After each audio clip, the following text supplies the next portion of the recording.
All right, guys. I'm gonna push that up. Will that go up? There we go. I'm going to talk about blood doping and erythropoietin, or EPO. So, erythropoietin can be broken up into two word subgroups. Erythro meaning red blood cells, and poietin meaning to make. So, that's basically what erythropoietin does, is it makes red blood cells, but I will touch on that more in the physiology. So, erythropoietin is a hormone produced naturally by the cells in the renal cortex of the kidneys. So, as we can see in the picture, it is also produced by the liver, but is to a much lesser extent than the kidneys. So, that's where we're all going to focus is the kidney for EPO production. So, once stimulated, it will then go to bone marrow, and then I will explain what happens after that. So, the production of EPO is stimulated by decreased oxygen throughout the body.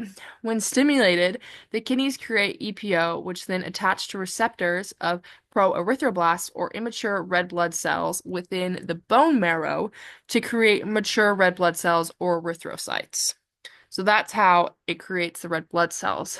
But under normal circumstances, kidney cells produce tiny promoter cells called hypoxia-inducible factor 1 or HIF1.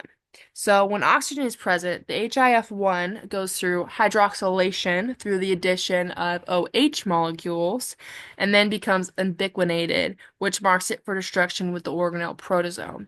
So in normal conditions like you or me sitting here right now where there's no absence of oxygen, there's no need for HIF1 to go any further than it is now, so it gets destroyed. So, during the absence of oxygen, HIF1 does not get marked for destruction because it does not come hydroxylated or ubiquitinated. This causes the HIF1 to enter the nucleus and acts as a promoter to increase the synthesis of EPO production. So, therefore, if the demand of oxygen exceeds the supply of oxygen in the kidneys, cells will begin to produce more EPO. So, for example, when we're exercising, when our body needs more oxygen, this is where this whole HIF1 factor is stimulated to produce EPO and therefore produce red blood cells. All right, so now we'll go to the pharmacokinetics of it. And as we can see, these are the four main types of erythropoietin that is abused within sports: EPO alpha, EPO beta, darpoietin alpha, and SERA. One interesting fact that I found about EPO alpha and EPO beta is that these are both made in laboratories, and production occurs in Chinese hamster ovary cells. So they get those from that. And I was like, that is very interesting and a neat fact about EPO. So we'll start with the absorption. So the absorption is basically the bioavailability of each drug. And bioavailability means the proportion of a drug or other substance which enters the circulation when introduced to the body and is able to have an effect. So as we can see when we look at the bioavailability in this chart, we can look from left to right and we can see that the bioavailability of the drugs increase as we go further, and that's kind of just due to the potency increasing from left to right. And you can also see the dosing is really high on the left side but decreases when you go to the right. Um, and then you also have to take them less as the dosing gets less and as the potency increases. And then we'll go to the distribution. These drugs are moderately distributed in the body tissues beyond the bloodstream. So the primary place is the bone marrow and the actual injection site. Um, there is mostly two main, which is subcutaneous and intravenous, but it also can be peritoneal for EPO alpha and EPO beta. But then the secondary distribution sites is the thyroid gland, kidneys, adrenal glands, spleen, lungs, stomach, and bladder. And then we'll hop over to the metabolism. And so this is the binding and internalization of it. Both erythropoietin and poietin alpha bind specific receptors called erythropoietin receptors EPOR on the surface of target cells like those in bone marrow. After binding, they are internalized and taken into the cell and degraded, broken down to regulate the effects in the body. If it's not broken down, it can also be cleared through the body through the reticuloendothelial system and lymphatic system. So if you don't know what the reticuloendothelial system is, it includes various immune cells that help clear out old damaged cells and proteins from the bloodstream specifically. And then I'll just touch on the lymphatic system, which is a network of vessels that plays a role in fluid balance and immune response and can also aid in the removal of proteins. Um, oh wait, no, we're not done with that. Then we'll go to the excretion or metabolism. Oh wait, no, we just did that. Excretion. So this is kind of where we look at the half-life. So same thing here is the half-life increases as we go down the line. So EPO alpha is 19 hours, and then it goes 20, 73, and 132. And so that's kind of how, as we can see, the potency again is that it's going to leave your system quicker when you have less potency, as you can see with 19 hours, 20 hours, 73, and 139. Or sorry, yeah. Um, and so you can just see, and then there's also a little variability. So, but this is kind of with people who are sick, such as people who are on chemotherapy or they have chronic kidney disease. Your age can determine this as well, and then also route of administration can have an effect on it as well. So now we'll go to the next one.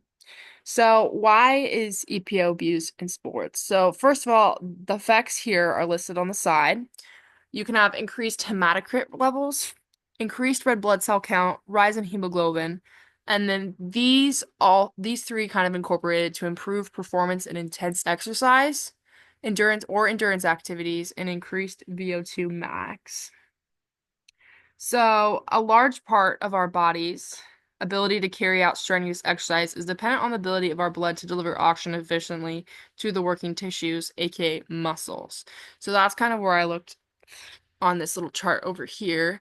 These are kind of three things that have to do with oxygen supply acutely during exercise. And so if we can look on the right.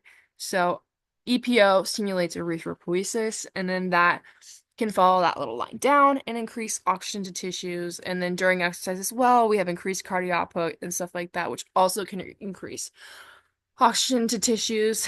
So the main thing that I found that was really like the major effect of EPO is its ability to increase VO2 max. And this is another thing I want to touch on is that hemoglobin within red blood cells carry oxygen to muscles. This lets the body transport more oxygen to working muscles and increase their aerobic capacity and endurance, or VO2 max, as well as improve recovery, which is a very common abused within endurance or aerobic sports. So that's a pretty main thing, its ability to increase VO2 max. But another thing that I found that was super interesting is that there was a meta-analysis that found that there is low to moderate evidence suggesting that low, medium, and high doses of EPO may be more beneficial than placebo in enhancing athletic performance. These ergogenic effects, however, are almost exclusively seen during maximal exercise intensities. So that just means during endurance, like elite athletes, this is where EPO can be effective in them compared to your average, like recreational athlete, where EPO would not benefit them nearly at all. Um, and then we'll go down to substance status. These are all the main things that are banned by WADA in and out of competition. So you can't take it while you're in competition and you can't take it outside of it. So you can't use this at all without being excluded. Three main things that I wanted to touch on with WADA and their criteria to exclude things is the three things are it has the ability to enhance sport performance. It represents an actual or potential health risk for athletes, or if it violates the spirit of sport. And so basically, EPO does all of those three things, and we'll touch on the adverse effects in a second. But I also wanted to talk about um, Lance Armstrong, which is a well-known cyclist. He got caught using EPO, and then he lost 7 of his titles. And so that's like a major effect that he did, and now he's very widely criticized for his use, just to have a little bit of better performance because of his use of EPO. um, which he outclassed a lot of individuals because of his taking this. So I think that was potential or it violates the spirit of sport, right? So, hopping on to adverse effects, you can get flu-like symptoms, but it's commonly only it like subsides within 24 hours, so it's really not that big of a deal. Allergic and anaphylactic reactions, you can get that with anything. It just depends if you're allergic. Hyperviscosity, this is decreased blood flow relative to decreased microvascular circulation and hyperfusion of tissues. And then and then thrombosis, which is blood clotting, which this is kind of serious because blood clotting can lead to myocardial infarction or strokes. And then also hypertension, possibility of cancer progression, but this is somewhat less convincing evidence because it it's not it would only happen in people who are actually sick and not your athletic population. And then red cell plasia. Autoantibodies in the serum can neutralize both EPO and endogenous EPO. This is mainly observed in people with chronic kidney disease. So again, that one is not as big of a worry for individuals who are athletes. So the main things that are kind of concerning is the thrombosis, because it can increase risk, especially when you're exercising. That can be a main thing that is a little bit scary when your heart's pumping super fast, and then your blood starts to thicken because of the EPO, and then you could get a heart attack.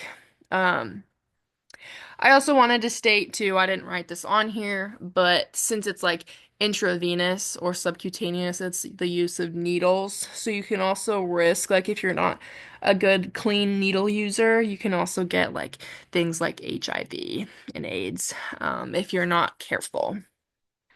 Lastly, here are the statistics that I found.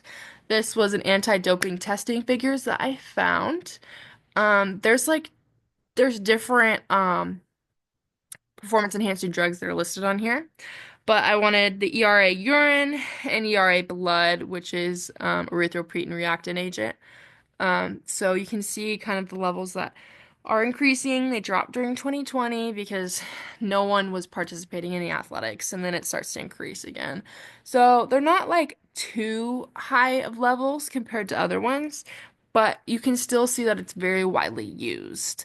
And then blood doping prevalence of 15 to 18% in average endurance athletes. And then I found that there's a 9 to 28% blood doping prevalence with a little discrepancies between countries.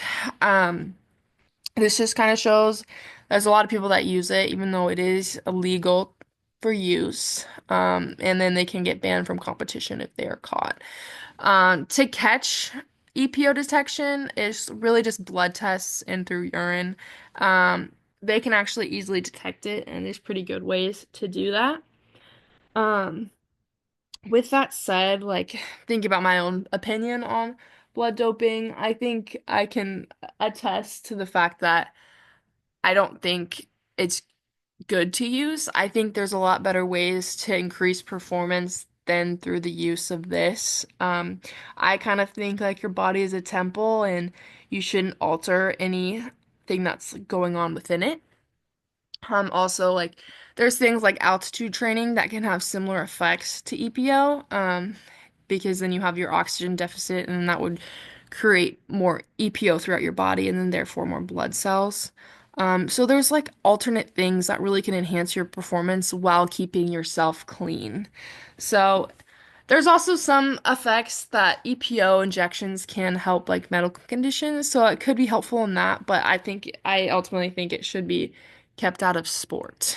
And lastly, my references are on the QR code if you want to look at them. Thank you for your time.